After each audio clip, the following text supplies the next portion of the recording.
Hello, everyone. This is another Black Conservative. I'm Rainbowland. Thank you all for joining me.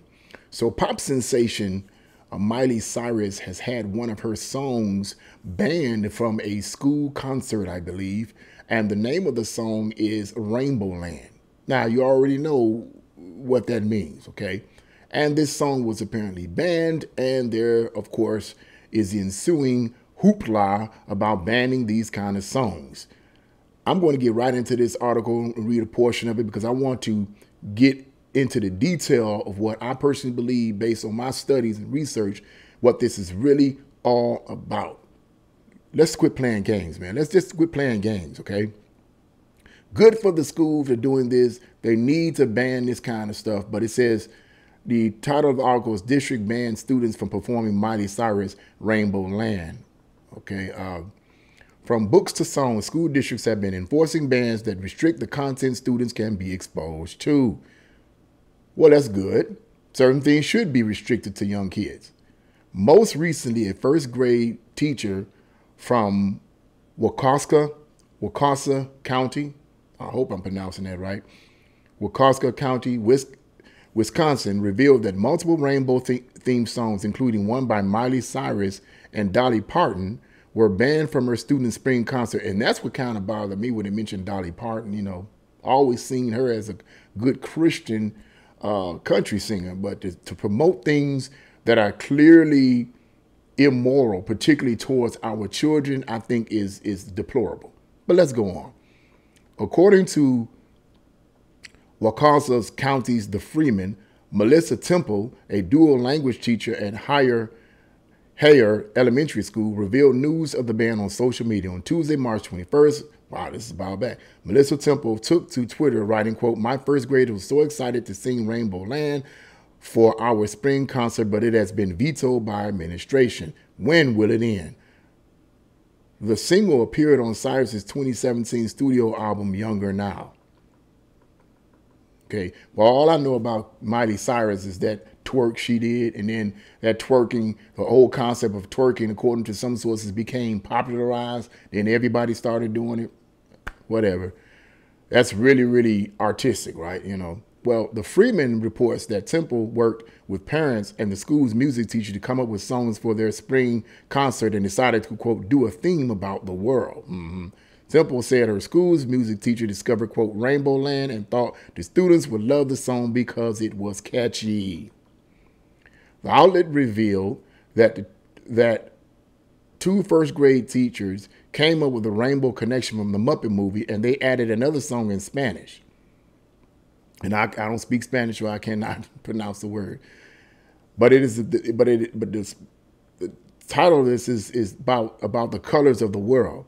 It was a slow song, so we thought we should pick Rainbowland because it is faster, so the kids won't get bored with the slower songs, Temple explained. And that's all I'm going to read right there. Yeah, of course you're going to, the kids are going to get bored with the slower song, this kind of thing. Yeah, they're going to get bored. Yeah, okay, yeah. They're going to get bored, all right, but they're going to also be able to hear the lyrics of the song. And you want this fast beat music because it has a faster tone, is more exciting, it's catchy, you know. But look, at the end of the day, you have to ask yourself a question. Why are these celebrities and these politicians and these school teachers promoting or pushing this kind of music and imagery on children? You know, these are little children. We're not even talking about teenagers here, for crying out loud. We're talking about little children. Why would you push that on these little children? I'll tell you why they're doing it. And I'm not going to bite my tongue. Bottom line, they're doing it because they're trying to desensitize the children and confuse them about their sexuality so that it's easier for school teachers who are nothing more than pedophiles to get a hold of them. That's why they're doing it. You could argue the conspiratorial part about trying to confuse the child's sexuality so that they won't know whether they're male or female, so they won't engage in the act of sex with someone of the opposite sex in order to produce children. Because after all, many of these elites want to decrease the surplus population because they believe that there's too many people being born in this world, which is a bunch of nonsense. Okay, they just want to be able to control more of us, and too many of us is just too many of us. If you have too many people, you're going to have some people thinking outside the box, and they don't want too many people thinking outside the box. They want to kill off or mess up all the other people, yeah, so that they can keep them inside the box and control them. That's why they want control of everything. They want control of the media, what you eat, what kind of air conditioners you use, how much you can use your air conditioner, how much you use your heater. But that's all another story, and I digress. The point is, there's a specific reason why these musicians who are slaves to the system are singing these kind of songs to the children. The purpose is to corrupt them sexually. It is a communist Marxist goal. You got to get them weak-minded so that it's easier to control them and manipulate them psychologically and spiritually in the future, because they have a bigger goal. That is a globalist socialist government, and you got to get everybody dumbed down, and you got to start earlier. That's the reason why. Okay. Now, you may be arguing, well, okay, what else is about? Okay, let me tell you. I think I shared this in the previous video almost like a year or so ago, but I'm going to go over that to show you just how far this goes. In the 1980s, which is my favorite decade, I love the 1980s. I'm an 80s child, okay? There were some great singers and great songs that came out of an era known as the New Wave. And these groups were known as a New Wave group, and they were known by this name because most of them use a lot of advanced technology in their singing and so forth. They use a lot of electronic music and so forth. And it was just a different form of music. And to be honest with you, I really love those songs. But when I began to read up on them and do a little research on them, I found out that a lot of the lyrics in a lot of those songs were very subversive, and they were designed to change the behavior of the people that listen to them, mainly younger people. I'll give you an example. And I shared this with my pastor and his wife and the church members in my church the other week. I said, Cyndi Lauper, one of my favorite 80s pop artists, made a song called She Bop, or Shoe Bop or She Bop. I think it's She Bop. And those of you from the 80s, you know what I'm talking about. I had even mentioned this song to them. I was surprised that some of them didn't even know who it was, had never heard the song. I'm pretty sure they just forgot the title of the song. But anyway, in the song, she's talking about She Bop, Shoe Bop, well, anyway, in an interview, this is a few years ago, she basically stated, Cyndi Lauper basically stated that the song, the lyrics was about masturbation. Now, I know that's kind of graphic. If you got any, children listeners, get them out of the room. But that's not a cuss word, okay? So it shouldn't be a problem. It was about masturbation.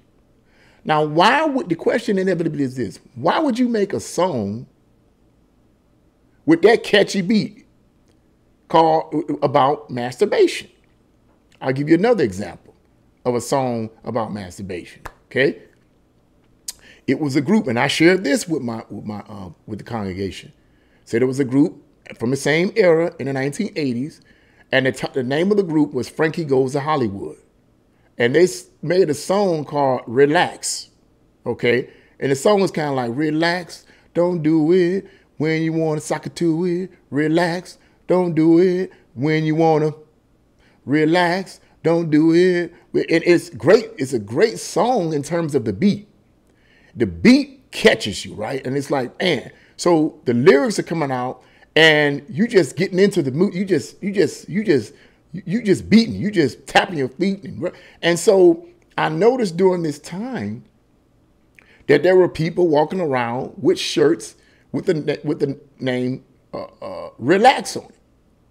And I'm like, oh, this is so cool. I never had any shirts with it, but I was like, oh, this is so cool. Okay. Well, in an interview with one of the singers, he came out and publicly confessed that it's talking about masturbation. If you listen to the lyrics, it makes sense. But people do not listen to the lyrics necessarily. They're feeling the beat. The lyrics are connected to the beat. The purpose of the beat is to pull you in. If you just speak the lyrics no one would want to be, no one would be interested in the song because it's just words. How you get people interested in the song is the beat. It's the beat that catches the people. Okay? It's the beat that makes your feet move.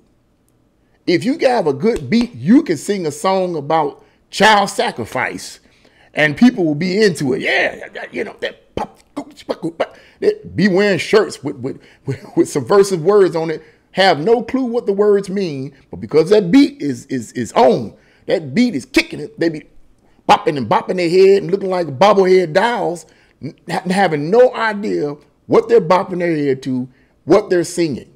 Okay? Same principle today. This has been going on for decades. The lyrics are designed to change and alter the behavior of the people that listen to it. It gets into your subconscious. Your conscious mind blocks it out, but your subconscious mind absorbs the information. And over the course of time, your behavior begins to change. That is one of the reasons why young people are so sexually promiscuous. That's one of the reasons. The other reason is because they're not taught about, that, you need to wait till you're married.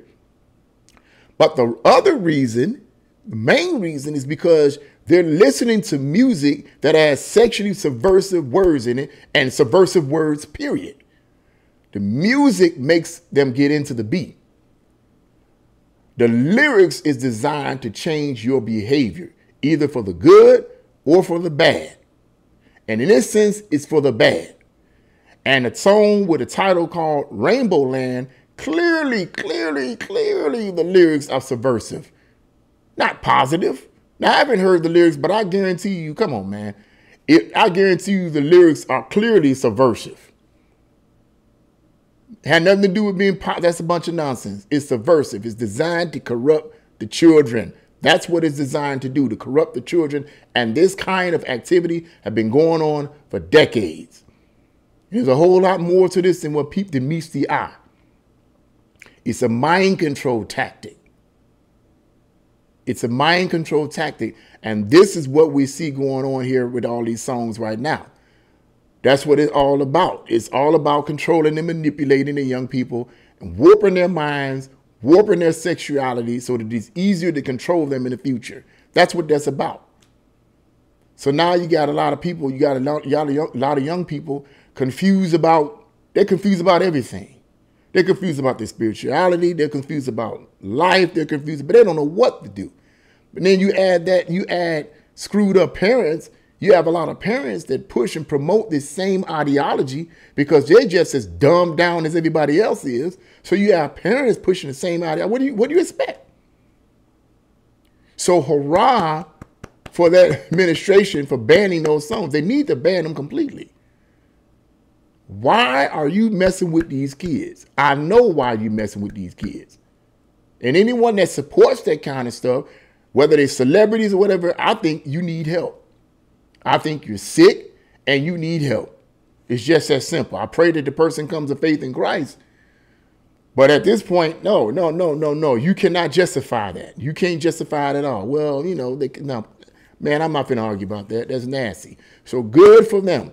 Good for this the administration for banning that song. Because it's all about the children and it's all about corrupting the children. Satan wants the children.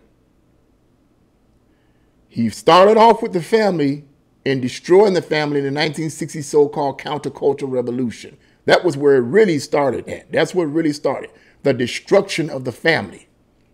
And it worked because the families got split up.